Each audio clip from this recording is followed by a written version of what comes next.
Corporate ಮನೆತನಗಳು ಯಾಕೆ fund ಮಾಡ್ತಾರೆ, corporates ಯಾಕೆ ಫಂಡ್ ಮಾಡ್ತಾರೆ ಮತ್ತು ಪಾರ್ಟಿಗಳಿಗೆ ಅಂದ್ರೆ ನಾಳೆ ಅಧಿಕಾರಕ್ಕೆ ಬಂದ್ರೆ ಅವರ ಪರವಾದಂತಹ ನೀತಿಗಳು ತರಬೇಕು, ಅವ್ರು ಬೇಕಿರುವಂತ ನೀತಿಗಳು ತರಬೇಕು, ಅದಕ್ಕೆ ಫಂಡ್ ಮಾಡ್ತಾರೆ. ಇಲ್ಲ ಬಂಡವಾಳ ಇಲ್ಲ ಅಂದ್ರೆ ಯಾಕೆ ಅವ್ರು ಫಂಡ್ ಮಾಡ್ತಾರೆ?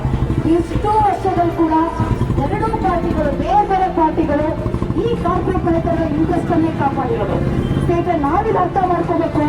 ಜನಸಾಮಾನ್ಯರು ಇವತ್ತು ಕಾಂಗ್ರೆಸ್ಗೆ ಬಿಜೆಪಿ ಪರ್ಯಾಯ ಅಲ್ಲ, ಬಿಜೆಪಿಗೆ ಕಾಂಗ್ರೆಸ್ ಪರ್ಯಾಯ ಅಲ್ಲ.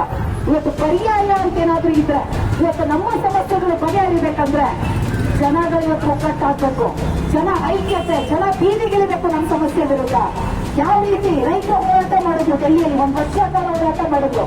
ಏನು ನರೇಂದ್ರ ಮೋದಿ ಗವರ್ನಮೆಂಟ್ ಈ ತರ ಕಾನೂನುಗಳನ್ನ ತಗೊಂಡ್ಬಂದ್ರು, ರೈತರು ಬೀದಿಗಿಳಿದ್ರು. ಈ ನೀತಿಗಳು ಬೇಡ, ಈ ನೀತಿಗಳು ಕಾರ್ಪೊರೇಟ್ ಹೆಲ್ಪ್ ಮಾಡುವಂತದ್ದು ಅಂತ 1 ವರ್ಷ ಕಾಲ ದೀರ್ಘವಾದ ಹೋರಾಟ. 700 ಜನ